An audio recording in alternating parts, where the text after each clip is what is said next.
नमस्कार सभी साथियों का स्वागत है आपके अपने ऑनलाइन प्लेटफॉर्म परिवार एजुकेशन पर। मैं राकेश कुमार चौहान आपका हार्दिक अभिनंदन स्वागत करता हूं। तो बहुत समय के बाद आपसे वापस मुखातिब होने का अवसर प्राप्त हुआ है और आज से हम इस डिजिटल प्लेटफॉर्म के माध्यम से एक नई श्रृंखला आरंभ करने जा रहे हैं जिसका नाम भारतीय राजनीति है, इंडियन पॉलिटी।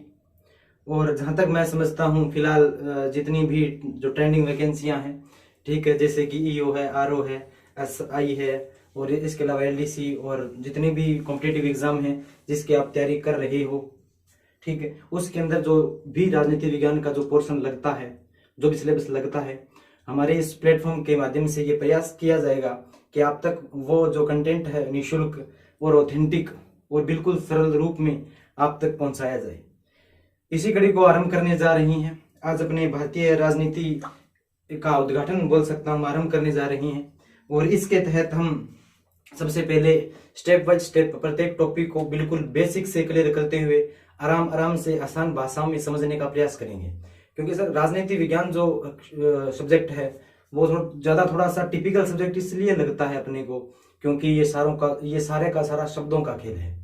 इसलिए हमारे द्वारा यह प्रयास रहेगा कि आप तक जो भी कंटेंट हम पहुंचाएं वो बिल्कुल सहज भाषा में हो ताकि आप लोगों को समझने में भी ज़्यादा आसानी हो। तो अपने आज जो भी हमारा जो अध्ययन का जो बिंदु है, हमारा जो मुख्य प्रकरण है वो है सर संविधान का निर्माण। भी हमारा आज हम जिस संविधान को देखते हैं हमें गर्व महसूस होता है। हमारा संविधान विश्व का सबसे बड़ा लिखित संविधान है। ये संविधान की उत्पत्ति कैसे हुई, ये अस्तित्व में कैसे आया, इसको बनाया किसने था, इसका निर्माण किस प्रकार हुआ, इसकी जो ऐतिहासिक पृष्ठभूमि है जिसकी चर्चा हम इस आज के सेशन में करने जा रहे हैं। सबसे पहले बात आती है सर संविधान निर्माण। तो आपको और हमें ये सभी को ये जानना आवश्यक हो जाता है कि सर संविधान होता क्या है, व्हाट इज कॉन्स्टिट्यूशन, संविधान है क्या। तो अगर आसान शब्दों में मैं कहूं तो संविधान उन नियमों उपनियमों का एक दस्तावेज है, एक लिखित दस्तावेज है। यानी संविधान नियमों और उपनियमों का एक लिखित दस्तावेज है जिसके आधार पर कोई भी देश है उस देश की जो शासन व्यवस्था है वो चलती है। आप इसको इस प्रकार समझ सकते हैं भी आज कोई भी एक मैनेजमेंट है उसको चलाने के लिए कुछ रूल रेगुलेशन होने आवश्यक है। उसी प्रकार हमारा इतना बड़ा देश है, इस देश को चलाने के लिए कुछ नियम कुछ कानून कायदे तय किए गए हैं। उनके आधार पर इस देश की जो शासन व्यवस्था है वो चलाई जाती है। इसी को अपने क्या नाम देते हैं, संविधान नाम दे देते हैं, जो कि एक लिखित दस्तावेज है जिसको लिखा गया है, जिसको लिपिबद्ध किया गया है। हम पढ़ेंगे कि हमारा जो संविधान है इसका निर्माण किस प्रकार हुआ, इसके निर्माण में कौन कौन सी बाधाएं आई और वो कौन लोग थे जिन्होंने इन बाधाओं का सामना करते हुए हमें एक बहुत खूबसूरत सुंदर सा दस्तावेज हमारे सामने रखा। आज इसकी चर्चा करेंगे कि संविधान निर्माण हुआ किस प्रकार, इसके ऐतिहासिक पृष्ठभूमि क्या थी। और इसी कड़ी में चर्चा करते हुए आगे चलते हैं अपने कि संविधान क्या है। इस शब्द को हमने जान लिया भाई। संविधान कुछ नियम कुछ कानून होते हैं, लिखित कानून होते हैं, लिपिबद्ध कानून होते हैं जिसके आधार पर उस देश की जो शासन व्यवस्था है वो चलाई जाती है। अब संविधान का निर्माण किस प्रकार हुआ, स्टेप बाय स्टेप इसको समझने का अपने प्रयास करेंगे। तो संविधान निर्माण का जो दर्शन हमें सबसे पहले प्राप्त होता है वो आप सभी जानते हैं कि 1895 की बात है। 1895 में बाल गंगाधर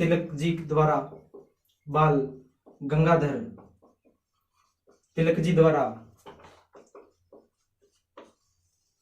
एक विधेयक प्रस्तुत किया गया था जिसका नाम था स्वराज्य विधेयक।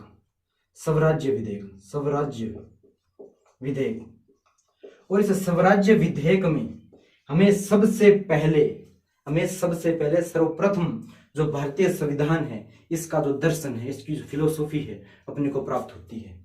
उसके पश्चात धीरे धीरे टाइम चलता गया और उस समय के अनुरूप लोगों की जो महत्वाकांक्षाएं हैं वो भी धीरे धीरे बढ़ने लगी और इस बढ़ती हुई महत्वाकांक्षाओं को पूर्ण रूप देने के लिए हमें संविधान की आवश्यकता पड़ रही थी। तो आगे चलते चलते इस समय हम पर जो ब्रिटिशर्स हैं उनका राज था और उसी राज में हमने जो संविधान निर्माण की जो कंप्लीट प्रोसेस है वो की थी। इसके बाद में आगे चलते हुए हम एक बात करते हैं। आपको याद होगा 1922 का वर्ष 1922 1922 के अंदर अपने जो महात्मा गांधी जी थे वो इस समय नॉन कोऑपरेटिव मूवमेंट अर्थात असहयोग आंदोलन चला रहे थे।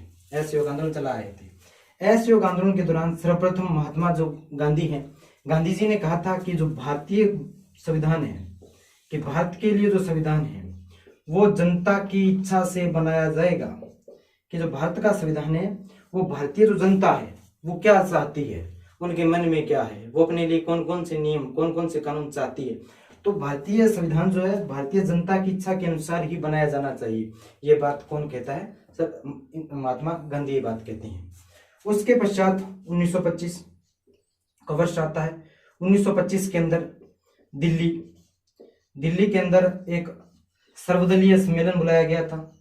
सर्वदलीय अभिप्राय सभी दलों का सामूहिक सम्मेलन था, जिसमें भारत के जितने भी पार्टीज थी, दल थे, वो इकट्ठे रूप में, सामूहिक रूप में उन्होंने हिस्सा लिया। और इस सम्मेलन के अंदर स्प्रू कमेटी जो थी, स्प्रू समिति द्वारा एक विधेयक लाया गया जिसका नाम था सर कॉमनवेल्थ इंडिया बिल। इसको आप बोल सकते हो बिल ऑफ कॉमनवेल्थ इंडिया। तो इस बिल के अंदर एक सामूहिक रूप से पहली बार भारतीय संविधान के निर्माण की मांग की गई थी। और मैं ये देख पा रहा हूँ कि भारतीय जो संविधान के निर्माण में ये एक बहुत बड़ा कदम था, क्योंकि इससे पहले जितने भी प्रयास हो रहे थे वो इंडिविजुअल थे, अर्थात व्यक्तिगत थे। आप गंगाधर जी की बात कर लीजिए, महात्मा गांधी जी की बात कर लीजिए, लेकिन यहाँ पे कहीं ना कहीं जो छोटी मोटी जो पार्टियां थी, दल थे, उन्होंने भी संविधान निर्माण की जो आवश्यकता थी इसको महसूस किया गया। उसके पश्चात आगे चलते हैं। आगे चलने पर हमें ज्ञात होता है कि 1934 के अंदर संविधान निर्माण की तो बात पहले चल रही थी, लेकिन संविधान का जो निर्माण है वो कौन करेंगे, वो कौन लोग होंगे जो संविधान का निर्माण करेंगे। इसके लिए 1934 के अंदर एक व्यक्ति है, बहुत बड़ा नाम है, एम.एन. रॉय ने संविधान निर्माण के लिए एक संविधान सभा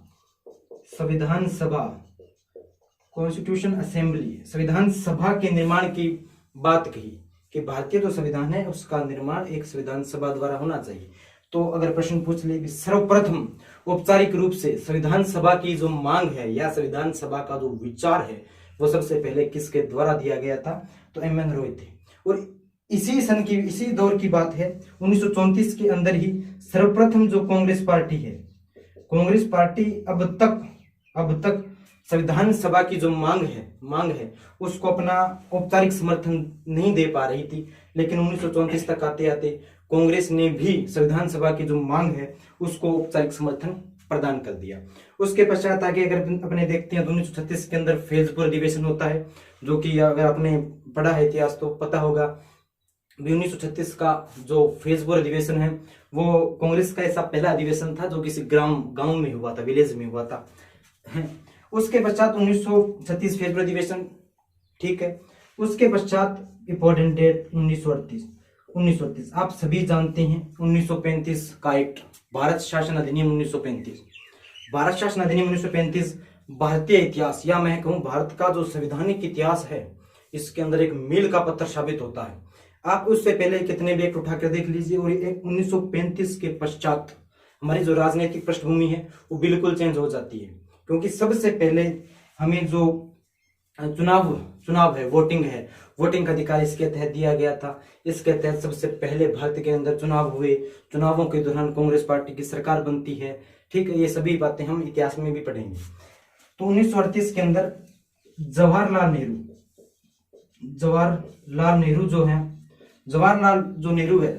नेहरू के द्वारा एक मांग की गई थी कि जो संविधान सभा के अंदर जो सदस्य हैं, जो लोग संविधान का निर्माण करेंगे वो जो लोग हैं उनका जो चुनाव है वो वयस्क मताधिकार प्रणाली द्वारा किया जाना चाहिए, ताकि इसके अंदर जो हमारी आम जनता है उसका प्रतिनिधित्व भी क्या हो सके, सुनिश्चित हो सके। तो आप देख पा रहे हैं कि हमने 1895 से आरंभ किया था स्वराज्य विधेयक से, उसके पश्चात 1922 गांधी जी। और ये जो तारीखें हैं, जो डेट है, वो सीक्वेंस से लिख दी गई है ताकि आपको समझने में आसानी रहे, ताकि आप तक चीजें जो है सरल तरीके से पहुंच पाए और आप आसानी से इनको याद भी कर पाए। सीक्वेंस बहुत जरूरी है। तो अभी तक हमने यहाँ तक की चीजें पढ़ ली थी, लेकिन अब इसके अंदर मैं कुछ चीजें लिंक करने जा रहा हूँ, वो उनको भी समझना हमारे लिए अति आवश्यक हो जाता है। आगे चलते हैं। आपको याद होगा 1939 का वर्ष, उस समय द्वितीय विश्व युद्ध आरंभ हो चुका था, सेकेंड वर्ल्ड वॉर आरंभ हो चुका था धुरी राष्ट्र और मित्र राष्ट्रों के मध्य। प्रथम विश्व युद्ध के अंदर जो मित्र राष्ट्र थे वो जीत गए थे, जीत तो दूसरे विश्व युद्ध में भी जीत गए थे, लेकिन इस समय यहाँ पर स्थिति कुछ अलग थी। तो जो सेकेंड वर्ल्ड वॉर है, द्वितीय विश्व युद्ध जो है, द्वितीय जो विश्व युद्ध है उसकी शुरुआत 1939 से लेकर 1945 तक चलती है। ये जो टाइम पीरियड है ये भारतीय इतिहास के अंदर एक मील का पत्थर साबित होता है, क्योंकि ये वो टाइम पीरियड था जिसने हमें कहीं ना कहीं स्वतंत्रता प्राप्ति और कहीं ना कहीं हमारा जो संवैधानिक पृष्ठभूमि है इसके अंदर हमें बहुत ज्यादा जो सहायता प्रदान करता है। क्योंकि इस समय मित्र राष्ट्र और धुरी राष्ट्रों के मध्य युद्ध चल रहा था। वो जो इंग्लैंड है, इंग्लैंड या ब्रिटेन में कहूं तो ज्यादा उचित होगा कि ब्रिटेन जो है वो मित्र राष्ट्रों के पक्ष में था, और इस समय मित्र राष्ट्रों की हालत बहुत खस्ता हो गई थी। आप अगर विश्व इतिहास उठाकर देखते हो या कभी सेकंड वर्ल्ड वॉर पढ़ा है तो पता होगा इस समय जो जर्मनी थी, जर्मनी एक बहुत शक्तिशाली ताकत के रूप में सामने आ रही थी। हिटलर बहुत बड़ा नाम है। तो द्वितीय विश्व युद्ध के दौरान इंग्लैंड की हार हो गई थी उसके घर में, जर्मनी ने उसको उसके घर में जाके मारा था, और साथ में साथ अन्य जो जापान जैसे देश हैं उन्होंने भी आसपास का जो क्षेत्र है उस पर अपने कब्जे करने आरंभ कर दिए थे। तो जो मित्र राष्ट्र हैं उनकी हालत बहुत बुरी हो चुकी थी। इसलिए ब्रिटेन पर एक रूप से जो मित्र राष्ट्र है उनके द्वारा दबाव बनाया गया था कि आप किसी भी प्रकार से आपके जो औपनिवेशिक जो देश हैं उनसे आप सैन्य सहायता, आर्थिक सहायता प्राप्त कीजिए ताकि हम इस युद्ध में विजय हो सकें, जीत सकें। तो ब्रिटेन के ऊपर दबाव था कि वो किसी भी प्रकार से भारत की जो सैन्य सहायता है वो प्राप्त करे। क्योंकि अब थोड़ा सा अगर रिफ्लेक्स देखते हो, बैक जाते हो, तो हम देखते हैं कि जब प्रथम विश्व युद्ध हुआ था गांधी जी के कहने पर हमने उसमें भाग लिया था और मित्र राष्ट्र विजयी रहे थे। लेकिन द्वितीय विश्व युद्ध में कहानी कुछ अलग थी। हमने चर्चा कर ली थी 1935 के एक्ट के तहत सबसे प्रथम चुनाव हुए थे। चुनावों के अंदर उसमें ब्रिटिश प्रांत के 11 प्रांतों में चुनाव हुए थे, लेकिन उस समय जो वोट देने का अधिकार था सीमित लोगों के पास ही था।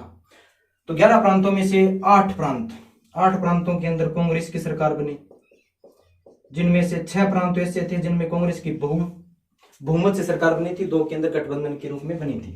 इनकी चर्चा आपने जब भारतीय इतिहास पढ़ेंगे, उनमें भी जब राष्ट्रीय आंदोलन पढ़ेंगे, अगर हम आमने सामने हुए इसके अंदर, तो जरूर इसके ऊपर बहुत विस्तृत चर्चा की जाएगी। तो उस समय ये जो फेज था 1939 से 45 के बीच में, इस समय जो भारत का जो वायसराय था वो था सर लॉर्ड लिनलिथगो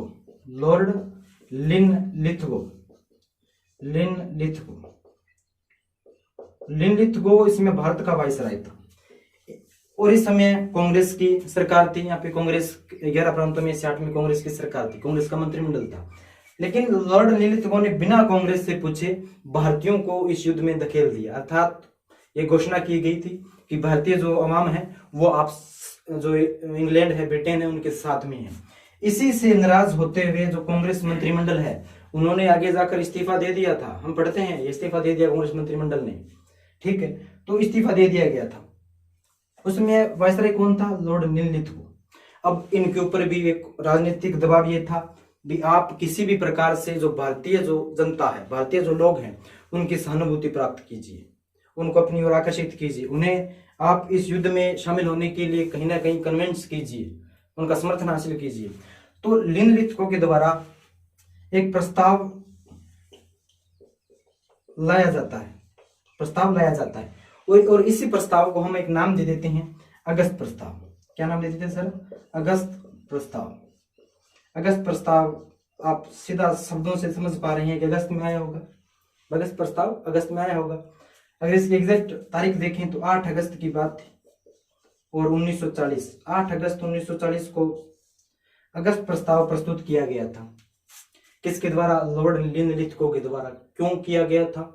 क्योंकि इस द्वितीय विश्व युद्ध में, सेकेंड वर्ल्ड वॉर के अंदर भारतीय जो जनता है, भारतीय अवाम है, उनका समर्थन कहीं ना कहीं हम लोग क्या करें, हासिल करें। ठीक है जी, अगस्त प्रस्ताव आ गया। अब ये जो अगस्त प्रस्ताव था, इसमें क्या कुछ प्रावधान थे, वो कौन कौन से प्रावधान थे जिनके द्वारा हम भारत के जो लोग हैं उनको क्या कर सकें सर, शामिल कर सकें। तो इन्होंने कहा था, इनके मुख्यतः तीन बातें अपने को ध्यान रखनी है। कौन कौन सी तीन बातें सीक्वेंस में ध्यान रखनी है। सबसे पहले जो प्रावधान था अगस्त प्रस्ताव का, वो ये था कि इस समय जो वायसराय की जो कार्यकारिणी समिति थी, कार्यकारिणी कमेटी थी, वर्किंग कमेटी थी, उसके अंदर इससे पहले जो भारतीय जो जनता थी, भारतीय आवाम के जो लोग थे, वो बहुत कम मात्रा में थे। तो इन्होंने कहा था कि इस प्रस्ताव के तहत हम क्या करेंगे कि वायसराय की जो कार्यकारिणी है, उनके अंदर जो भारतीय सदस्य हैं, उनकी जो संख्या में क्या कर दी जाएगी सर, वृद्धि कर दी जाएगी। कि आप जो भारतीय लोग हैं, भारतीय जनता है, इनका जो प्रतिनिधित्व है वो वायसराय की जो कार्यकारिणी समिति है उसके अंदर बढ़ा दिया जाएगा। दूसरी बात कि इसके लिए युद्ध के लिए एक युद्ध सलाहकार समिति का भी क्या किया जाएगा, गठन किया जाएगा। ठीक है जी, कि आपके लिए क्या किया जाएगा कि युद्ध सलाहकार समिति का क्या किया जाएगा, गठन किया जाएगा। और युद्ध के दौरान और युद्ध समाप्ति के पश्चात भारत को एक औपनिवेशिक स्वराज्य का दर्जा दिया जाएगा। स्वराज्य का क्या दिया जाएगा, दर्जा दिया जाएगा। तो ये तीन बातें मुख्य रूप से अगस्त प्रस्ताव के अंदर उल्लेखित की गई थी। कौन कौन सी बातें थी, दोबारा देख लीजिएगा। नंबर 1 पर कहा गया कि जो वायसराय की जो कार्यकारिणी समिति है, उनके अंदर भारतीय जो लोग हैं उनका प्रतिनिधित्व बढ़ा दिया जाएगा। नंबर 2 बात ये थी कि युद्ध सलाहकार समिति का गठन किया जाएगा। और तीसरी बात ये थी कि युद्ध समाप्ति के पश्चात भारत को एक औपनिवेशिक स्वराज्य का क्या दिया जाएगा, दर्जा दिया जाएगा। लेकिन ये जो प्रस्ताव थे, इनकी बहुत ज्यादा आलोचना हुई और इसी कारण जो कांग्रेस औपनिवेशिक स्वराज्य की मांग पर बिल्कुल अडिग थी। इन्होंने कहा हमें औपनिवेशिक स्वराज्य नहीं चाहिए, हमें क्या चाहिए, पूर्ण स्वराज्य। इसलिए कांग्रेस ने इस प्रस्ताव को क्या कर दिया, खारिज कर दिया, मना कर दिया कि हमें आपका ये प्रस्ताव स्वीकार नहीं है। इसके अलावा उस समय एक और पार्टी थी, मुस्लिम लीग, जो अपने आप को मुसलमानों की सबसे बड़ी पार्टी समझती थी, मुस्लिम लीग ने भी इस अगस्त प्रस्ताव को अपना समर्थन नहीं दिया। क्यों नहीं दिया? बात ये थी क्यों नहीं दिया, क्योंकि मुस्लिम लीग क्या चाहती थी सर, विभाजन चाहती थी। ये चाहती थी पाकिस्तान। तो इस समय इस प्रस्ताव में कहीं भी पाकिस्तान की बात नहीं की गई थी, इसलिए मुस्लिम लीग ने भी इस प्रस्ताव को बिल्कुल क्या कर दिया, खारिज कर दिया। तो ले देकर बात ये बचती है कि मुस्लिम लीग और कांग्रेस दोनों ने अगस्त प्रस्ताव को क्या कर दिया, खारिज कर दिया। तो इस प्रकार अगस्त प्रस्ताव का हम पर कोई प्रभाव नहीं पड़ा। अगस्त प्रस्ताव बिल्कुल अपने जो उद्देश्य थे उनमें बिल्कुल नाकाम रहा। इसके बाद में अगस्त प्रस्ताव के विरोध में ही आगे चलकर 1940 के अंदर ही महात्मा गांधी जी द्वारा व्यक्तिगत जो सत्याग्रह है वो प्रारंभ कर दिया गया। व्यक्तिगत सत्याग्रह प्रारंभ कर दिया गया था। कब किया गया था सर? तो 17 अक्टूबर, तारीख थोड़ा ध्यान रखिएगा, 17 अक्टूबर 1940 को, 17 अक्टूबर 1940 के अंदर व्यक्तिगत सत्याग्रह प्रारंभ कर दिया गया था। कहां से शुरू किया गया था सर? तो पवनार महाराष्ट्र से ये सत्याग्रह आरंभ किया गया था। इसके अंदर था क्या, इसके अंदर एजेंडा, प्रोपोगेंडा क्या था? तो इसके अंदर एजेंडा ये था कि जो भी कांग्रेस के कार्यकर्ता होंगे वो ब्रिटिश विरोधी जो भाषण है वो जनता के सामने रखेंगे और अपनी जो गिरफ्तारी देंगे। तो इसके तहत जो सबसे पहले जो सत्याग्रही थे वो अपने विनोबा भावे थे। कौन थे? विनोबा भावे प्रथम सत्याग्रही थे। दूसरे थे अपने जवाहरलाल नेहरू। जवाहरलाल नेहरू, जो कि गांधी जी के राजनीतिक उत्तराधिकारी भी कहे जाते थे उस समय। तो जवाहरलाल नेहरू और विनोबा भावे ने अपनी गिरफ्तारी दी, और इसके अलावा अनेक और भी जो नेता थे उन्होंने अपनी अपनी जो गिरफ्तारी थी वो दे दी थी। तो व्यक्तिगत सत्याग्रह आरंभ कर दिया गया था, किसके विरोध में? अगस्त प्रस्ताव के विरोध में। अब बात वही थी, 1939 से लेकर 1945 के मध्य द्वितीय विश्व युद्ध, मैंने पहले भी कहा था कि एक बड़ा मील का पत्थर था जिसने हमारी बहुत सहायता की थी। इसी के चलते जो राजनीतिक प्रेशर है वो ब्रिटेन पर लगातार बढ़ता जा रहा था। उनसे कहा गया था कि आप किसी भी प्रकार से भारतीय जो आवाम है, भारत की जनता है, उसको आप किसी भी प्रकार से कन्विंस कीजिए, उनका समर्थन प्राप्त कीजिए, हमारे लिए आवश्यक है। क्योंकि इस समय तक आप देख पाते हो तो आजाद हिंद फौज जैसी अनेक संस्थाएं भी गठित हो चुकी थी, जो विदेश के अंदर भी भारतीय लोगों द्वारा अनेक संस्थाएं गठित हो चुकी थी। इन सभी का अध्ययन हम भारतीय इतिहास में विस्तृत रूप से करेंगे। तो इसके पश्चात उन्होंने अंग्रेजों के द्वारा एक और प्रयास किया गया जिसका नाम था क्रिप्स मिशन। क्रिप्स मिशन, अच्छा, क्रिप्स मिशन क्या था? तो ये एक सदस्य आयोग था। इसके अंदर एक ही व्यक्ति था जिसका नाम था Stafford Cripps. Stafford Cripps Bharat आया था। किस लिए आया था? वही बात कि किसी भी प्रकार से जो भारतीयों की जो सहमति है वो प्राप्त की जाए, भारतीयों को इस युद्ध में शामिल किया जाए। इसके लिए क्रिप्स मिशन क्या करता है सर? भारत आता है। कब आया था? तो 23 मार्च 1942 को स्टैफर्ड क्रिप्स भारत के अंदर आते हैं, और भारत के अंदर आकर अपने जो विचार हैं, अपने जो प्रस्ताव हैं, वो भारतीय जनता के सामने रखता है। इसके लिए जो कांग्रेस ने भी अपने दो व्यक्ति, कौन से? जवाहरलाल नेहरू और मौलाना अबुल कलाम आजाद, इन दो व्यक्तियों को नियुक्त किया गया था कि आप क्रिप्स से बात कीजिए, उनके क्या प्रावधान है। इसलिए इन दो व्यक्तियों को कांग्रेस के द्वारा क्या किया गया था? नियुक्त किया गया था। और क्रिप्स 23 मार्च 1942 को भारत पहुंचता है, और 30 मार्च को, तारीख याद रखिएगा, 30 मार्च 1942 को क्रिप्स ने अपनी जो योजना है, अपनी जो प्रस्ताव है, वो क्या किए थे? प्रस्तुत किए थे। इनके कौन कौन से प्रस्ताव थे, उनका क्या अपने पर असर पड़ा, इन सभी चीजों की अपने क्या करते हैं, अब चर्चा करते हैं। क्रिप्स मिशन के प्रस्ताव कौन कौन से थे, हमने उनको क्यों अस्वीकार कर दिया, इस चीज का भी अपने को ज्ञान होना चाहिए। तो इनके प्रस्ताव थे, लिख देता हूं मैं, क्रिप्स मिशन 23 मार्च, याद रखिएगा तारीख। क्रिप्स मिशन, इसके प्रस्ताव ये था कि द्वितीय विश्व युद्ध के पश्चात, जैसे ही द्वितीय विश्व युद्ध समाप्त होता है, युद्ध की समाप्ति के पश्चात भारतीयों के लिए संविधान का निर्माण किया जाएगा, कि जो भारत है उनके लिए संविधान सभा का क्या किया जाएगा? निर्माण किया जाएगा। तो कहीं ना कहीं औपचारिक रूप से संविधान सभा के निर्माण की मांग भी स्वीकार कर ली गई थी।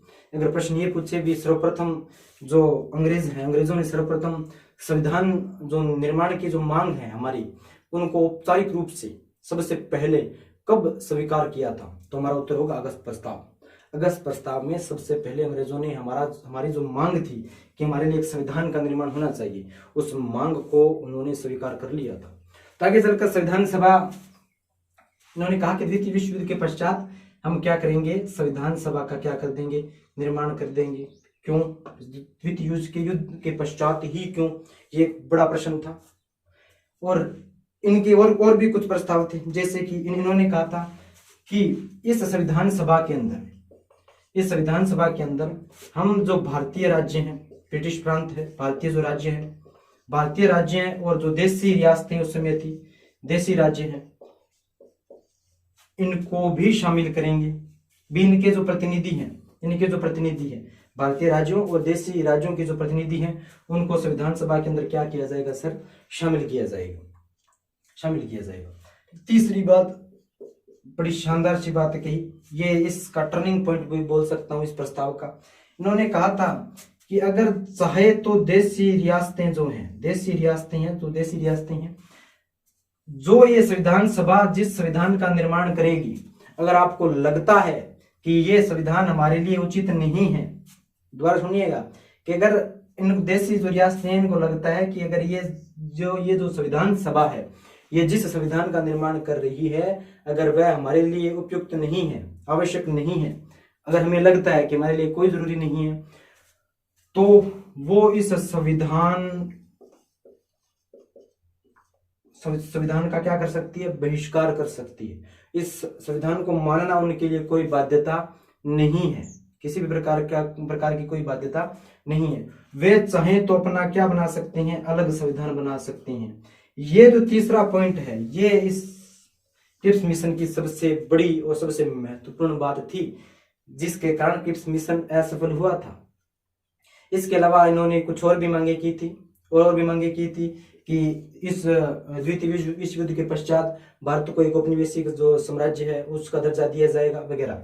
लेकिन अपने को ये बात इंपॉर्टेंट है कि देशी रियासतें चाहे तो संविधान स्वीकार करे, चाहे तो संविधान जो है अपना अलग से बना ले। लेकिन क्रिप्स मिशन असफल क्यों हुआ? क्या रीजन थे, क्या कारण थे? तो इसका सबसे बड़ा कारण ये बना क्योंकि कांग्रेस चाहती थी एक अखंड भारत का निर्माण। वो चाह रही थी कि भारत स्वतंत्र हो। उस समय जो पाकिस्तान और बांग्लादेश का जो एरिया था वो भारत के अंदर में था, तो वो चाहते थे कि भारत पूर्ण रूप से स्वतंत्र हो। इसमें भारत के पूर्ण स्वतंत्र की कोई बात नहीं की गई थी, इसलिए कांग्रेस ने इसको क्या कर दिया, अस्वीकार कर दिया। आगे चलकर मुस्लिम लीग ने क्यों अस्वीकार किया? भाई मुस्लिम लीग की तो बात इन्होंने अप्रत्यक्ष रूप से मान ली थी। मुस्लिम लीग चाहती क्या थी? पाकिस्तान चाहती थी।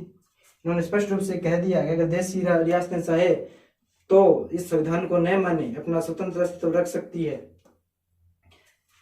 तो कांग्रेस को लग रहा था कि ये जो प्रावधान है कहीं ना कहीं भारत का जो विभाजन है, भारत के विभाजन के बीज बो रहा है। लेकिन मुस्लिम लीग इसलिए इनसे खफा थी कि इन्होंने प्रत्यक्ष रूप से कहीं पर भी पाकिस्तान के मांग को स्वीकार नहीं किया। पाकिस्तान निर्माण की जो उनकी मांग थी उसको स्वीकार नहीं किया, इसलिए लीग ने भी इसको क्या कर दिया, अस्वीकार कर दिया। तो क्रिप्स मिशन इस प्रकार था। क्रिप्स मिशन की क्या कुछ प्रावधान थे, ये इंपॉर्टेंट थे अपने लिए। प्रावधान थे, इन प्रावधानों को अस्वीकार क्यों किया गया, इस क्यों का उत्तर जानने में हम सफल रहे थे। इसके पश्चात क्रिप्स मिशन जब आया था, क्रिप्स मिशन के पश्चात हम अगर आगे चलें, इस समय वही बात, द्वितीय विश्व युद्ध चल रहा था, उन पर पुरजोर दबाव था कि वो किसी भी प्रकार से भारतीयों का समर्थन हासिल करें। और अन्य भी जो देश थे वो भी ये चाह रहे थे भी कहीं ना कहीं जो भारतीय जो लोग हैं उनको सत्ता हस्तांतरित की जाए। तो इसी को लेकर आगे जब उस समय इंग्लैंड के जो प्रधानमंत्री थे अपने विंस्टन चर्चिल, मैं लिख देता हूँ नाम, विंस्टन चर्चिल उस समय इंग्लैंड के प्रधानमंत्री थे।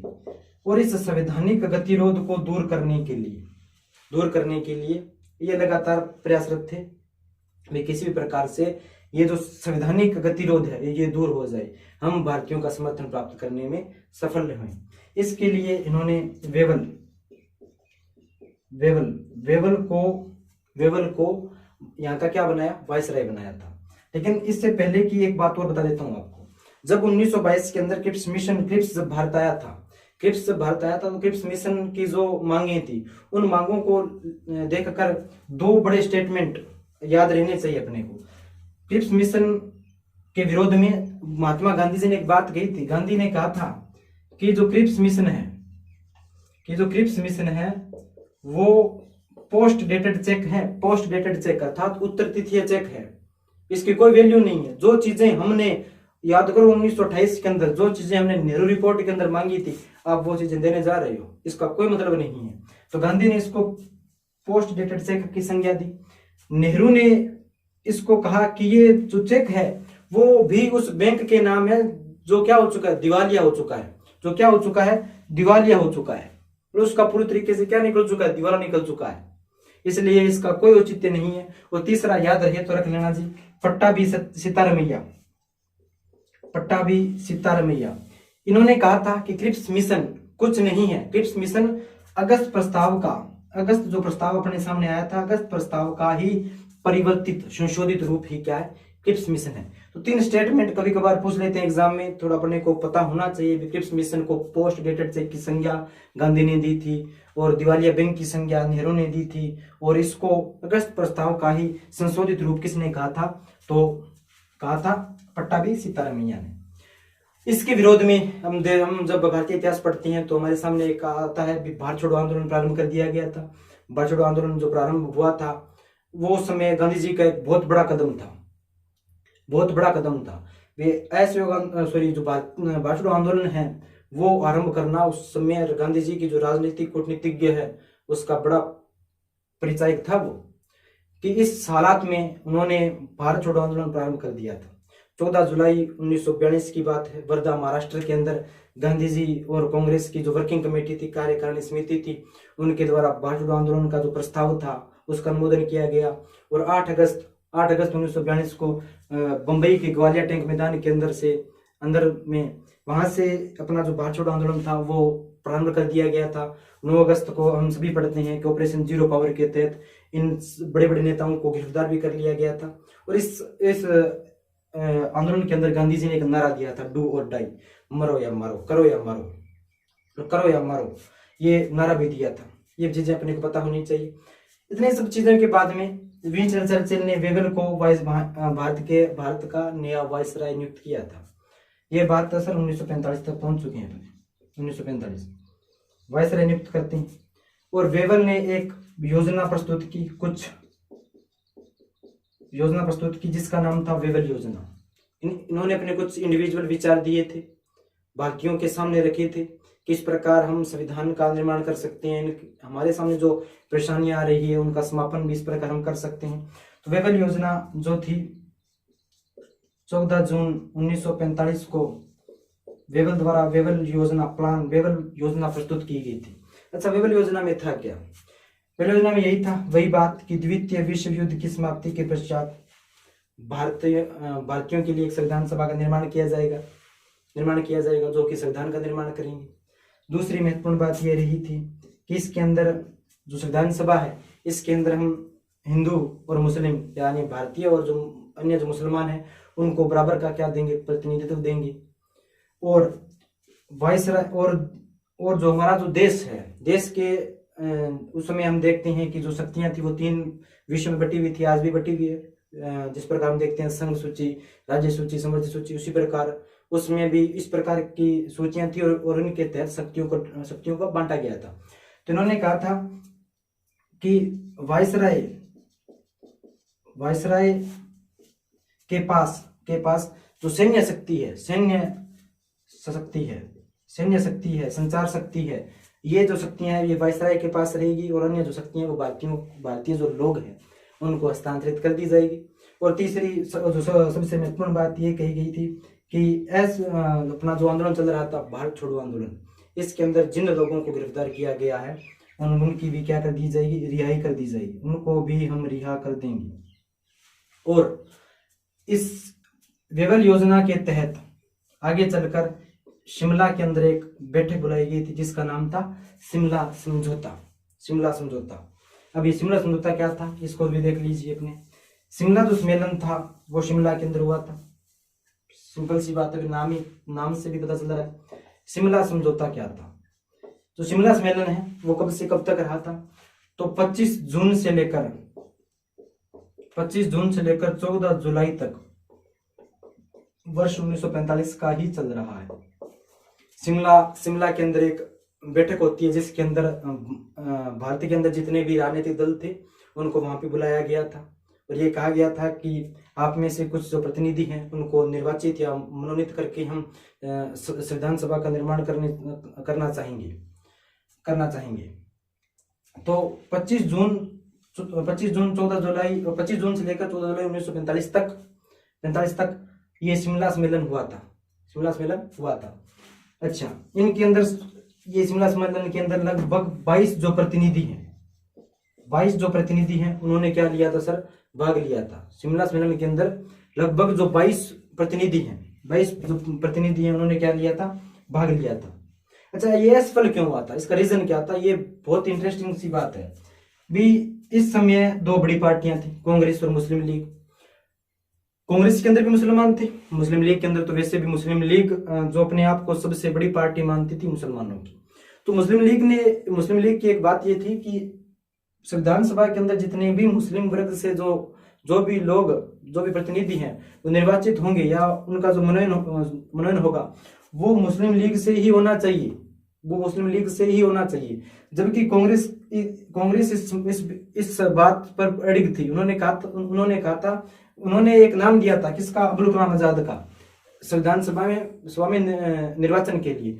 तो इस मुद्दे पर बहस हो गई थी, और इस बहस के कारण जो शिमला समझौता था वो अपने उद्देश्यों को प्राप्त करने में असफल रहा था। तो इस प्रकार शिमला समझौता बिल्कुल क्या रहा था, असफल रहा था।